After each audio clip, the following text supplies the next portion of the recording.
Você sabia que chega um determinado momento onde as obras intelectuais caem em domínio público, ou seja, qualquer pessoa pode usar os personagens? Exatamente isso que a gente vai ver aqui hoje. Vou pegar personagens que estão em domínio público e a gente vai imaginar juntos aqui ideias para esses personagens e novas histórias. Comigo com detalhes depois da vinheta. Tudo bom, pessoal? Gico de novo por aqui com mais um Museu dos Quadrinhos bem divertido para a gente fazer exercício de imaginação e conversar aqui na área de comentários sobre personagens e domínio público. Ó, eu não sou advogado e não sei detalhes de domínio público porque essa lei vai variar de um país para o outro. Então, cabe a você aí fazer sua pesquisa direitinho se o personagem que você está interessado realmente está em domínio público, valeu? Basta uma pesquisa no Google direitinho, você consegue achar mais detalhes. Por exemplo, aqui no Brasil, 70 anos após a morte do autor, os personagens, as obras, livros, enfim, música, tudo que ele criou passa a ser domínio público. Nos Estados Unidos isso vai variar um pouquinho, a lei vive mudando porque, afinal de contas, lá tem personagens muito importantes, tipo o Mickey, Super-Homem, Batman, que as editoras, né, as donas das marcas estão sempre mudando a lei, fazendo lobby lá para evitar de perder ali os direitos sobre aqueles personagens. Mas o que eu vou falar aqui hoje são personagens que já estão no domínio público há um bom tempo e já foram usados em outras obras. O critério aqui desse vídeo foi o seguinte, foi pegar personagens que não são de quadrinhos e que renderiam boas histórias em quadrinhos, tá? Claro que vários deles já foram adaptados para os quadrinhos diversas vezes, tá? Mas aqui eu vou dar o meu insight, a minha ideia, o que eu pensei, e você pode fazer a mesma coisa aí e usar a área de comentários para dizer o que você faria com esses personagens ou qual outro personagem você utilizaria para criar uma HQ bem legal. Vamos lá? Eu fiz como sempre, minha listinha analógica aqui pra gente mostrar. São 8 personagens que eu selecionei, mas tem muito mais, tá? Inclusive vou deixar na descrição do vídeo um link para um site que lista diversos desses personagens que estão em domínio público, beleza? Então vamos lá para nosso exercício de imaginação. Personagens que dariam bons quadrinhos e estão em domínio público hoje. Vamos lá? O primeiro, na verdade, já vou roubar no jogo, tá? Não vou colocar uma, vou colocar 3 personagens. Isso aqui é uma ideia que eu já tive há um tempão. Cara, nem sei, eu era adolescente quando eu tive essa ideia aqui. Não é uma grande ideia original, mas daria um quadrinho bem massa velho, bem divertido, que é o Sindicato da Noite. O que vem a ser o Sindicato da Noite? Bom, a gente vai ter o Drácula, o Monstro de Frankenstein e o Lobisomem agindo juntos. Eles se cansaram de ser mal. Cara, eles foram mal a vida inteira, fizeram tudo que é malvadeza.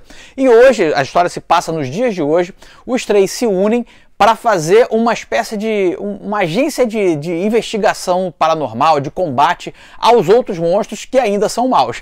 Então seria mais ou menos assim, quase uma pegada de um grupo de super-heróis, onde o Drácula seria o mentor, né, o cara mais frio, calculista, a inteligência do grupo. O Frankenstein seria os músculos, é o cara mais forte, meio burrão. E o Lobisomem é o cara furtivo, que é mais violento, o cara que sabe de campo, assim. E eu pensei nesse nome, o Sindicato da Noite. Eu acho que daria uma HQ tão maneira. Eu cheguei a fazer alguns estudos de capa, mas aí a gente sabe como é que é adolescente, né? Começa o negócio, não termina, mas a ideia eu escrevi, eu tenho um pequeno roteiro, uma redaçãozinha. Aliás, é uma coisa que eu recomendo, você tem uma ideia, anota, porque se eu não tivesse anotado isso, provavelmente eu já tinha esquecido, tinha caído no esquecimento. Então, anota suas ideias sempre, mesmo que seja num papel de pão ali, para você não esquecer. Lá no curso Desenhando Heróis, tem um módulo onde eu ensino várias técnicas para você criar histórias. No curso Criando Quadrinhos também, eu te dou várias técnicas de criar história, como ter ideias e como tornar isso em roteiro. Enfim, se você quiser saber mais sobre os meus cursos, eu vou deixar na descrição do vídeo um link, aí você fica a par de tudo que tem lá, beleza? Vamos para a segunda ideia. Essa ideia já foi mais ou menos usada em filme, tá? Mas eu queria fazer isso em quadrinhos e se passando nos dias de hoje. Seria o Van Helsing, é um personagem que está em domínio público, vem da obra lá do Drácula, de Bram Stoker. E o Van Helsing, lá na obra original, é um cientista velhinho, né? Um médico e tal, que faz experimentos, que entende do paranormal, né? E sabe como matar os vampiros. Mas eu imaginei um Van Helsing mais ou menos igual aquele do filme, um cara mais de ação, um herói de ação, nos dias de hoje, e ele caçando monstros, criaturas, não só vampiros, mas todas o tipo de coisa paranormal, mais ou menos como aquela série que eu não gosto, Supernatural, fazia. Então um monstro da semana, assim, seria um quadrinho bem interessante, massa velho, ou outra ideia aí que você possa ter, o que a gente poderia utilizar o Van Helsing? Talvez continua sendo um velhinho aí, e um mentor de novos caçadores. A partir do Van Helsing dá para ter umas histórias bem legais de terror e ação. O que você acha da ideia? Comenta aí. Agora vamos falar do Brasil. Os personagens de Monteiro Lobato estão em domínio público, tá? Então você pode utilizar, escrever novas histórias aí do Sítio do Pica-Pau Amarelo, mas eu pensei em um Sítio do Pica-Pau Amarelo diferente. Não seria para criança, seria para adultos. O nome não seria Pica-Pau Amarelo, seria O Sítio, o nome da HQ, e seria uma pegada steampunk. Como que seria essa história? O Pedrinho, na verdade aqui o cientista Pedro, é um recruta desse instituto que é chamado simplesmente O Sítio. E esse instituto, ele fica no interior do Brasil, é muito secreto, quase ninguém sabe onde fica. Somente a elite da elite é recrutada para lá após uma série de testes e aptidões, se o cara pode realmente participar. E o Sítio, ele é um instituto de investigação paranormal para criaturas do folclore. E a gente teria, eu já trabalho com folclore na minha série Salomão Ventura, inclusive falei do Salomão Ventura aqui no vídeo passado, de quadrinhos que deveriam ser adaptados para cinema ou série, e eu falei do Salomão Ventura, que acho que dava uma série de terror muito maneira. Mas aqui o Instituto brinca novamente com o folclore, já que o folclore era constantemente abordado pelo autor, e aqui a gente teria novamente esse folclore visto pelo prisma do horror. Então, figuras como o Saci, a Cuca, o lobisomem, todas essas criaturas do folclore brasileiro, o boto, enfim, é inesgotável, né? E todos também estão no domínio público, sendo investigados pelo Instituto. No Instituto a gente teria o Pedro, que está chegando e seria o olhar do leitor para observar tudo o que está acontecendo. A Narizinho vai estar lá também como uma cientista, mas a gente poderia dar uma modificada no nome. Eu só queria usar o contexto do sítio, porque eu acho a ideia legal, né? Mas fazer uma coisa totalmente diferente. Essa é a minha ideia. Você gostou ou não gostou? Comenta aí o que você achou. Mas eu acho que daria um HQ bem maneiro, o Sítio, e com uma pegada steampunk, sabe? Eles utilizando, seria no passado a história, né? Na mesma época, mas aí com a tecnologia e visual steampunk. Eu acho que ia ser uma HQ maneiríssima, cara. Eu gostaria muito de ler isso aí. O que você achou da ideia? Ó, agora eu vou pegar emprestado um personagem lá de Sherlock Holmes, mas eu não quero usar o Sherlock Holmes, que também está em domínio público, acho que só os dos primeiros contos, e cuidado que o visual do cinema, por exemplo, não está em domínio público, o cachimbo, aquele chapeuzinho característico, aquilo é do cinema, então tem que ter cuidado quando for usar o Sherlock Holmes, porque tem algumas particularidades. Mas eu não ia usar o Sherlock Holmes não, eu ia usar o inimigo dele, o James Moriarty. Cara, esse cara é brilhante, tão brilhante quanto o Sherlock Holmes, só que ele é do mal. E a história se passaria nos dias de hoje, onde o Moriarty, essa grande mente maligna, o mais brilhante dos vilões, está atuando na Londres de hoje, executando uma série de atentados, querendo ganhar uma grana, né? E mais principalmente desafiando a Scotland Yard. Então seria uma história que se passa lá, originalmente em Londres, né, na Inglaterra, e toda a força policial tentando combater as ideias desse gênio do crime. Eu acho que daria uma minissérie bem legal, e eu gostaria de ver isso aí, sei lá, cara, um desenho meio sujo, sabe? E um bom roteirista, porque para ter um vilão muito inteligente, a gente tem que ter um roteirista hiper inteligente para criar essas histórias. Mas eu leria com certeza. E você? Vamos voltar para a temática de caçar monstro, que é uma coisa que eu gosto bastante. Olha, essa aqui é a adaptação de um conto famoso, todo mundo conhece. Eu vou só descrever sem falar o nome. É uma mulher, tá? E ela caça basicamente lobisomens, mas a gente pode colocar outros monstros aí, tá? E ela, para se distinguir ali, para se disfarçar, para se esconder, ela usa um capuz rubro, bem escuro. Lembrou alguma coisa? Pois é, eu tô falando de Chapeuzinho Vermelho. E aqui seria, o nome não ia ser Chapeuzinho Vermelho, que não dá pra fazer história de terror com esse nome, né? Mas o Manto Rubro. E o Manto Rubro seria essa marca registrada dessa mulher que, na verdade, ela faz parte, é uma jovem, vamos colocar assim, uma linhagem de caçadoras de lobisomem. E um plot twist aí que eu imaginei. Ela também teria sido mordida por lobisomem e assim se tornado quase com os mesmos instintos, mas sem se transformar. Ela seria violenta, ágil, forte, e não pode mais se transformar porque ela se tornou imune, e essa linhagem familiar do capuz rubro é imune ao ataque dos lobisomens. A história se passaria no passado também, com todo o visual do Chapeuzinho Vermelho, mas sem os elementos mais infantis. O que você acha da ideia?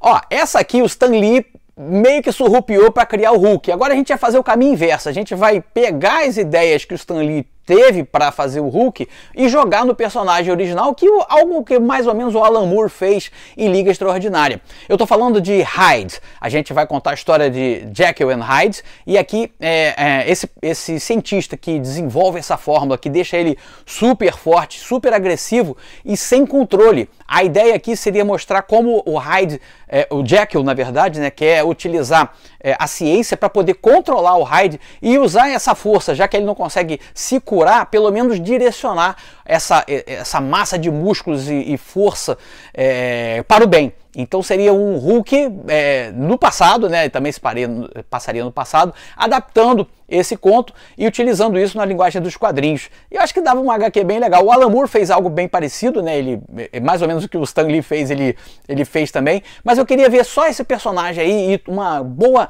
rede de personagens secundários aí, deixando essas histórias mais divertidas. O que você achou?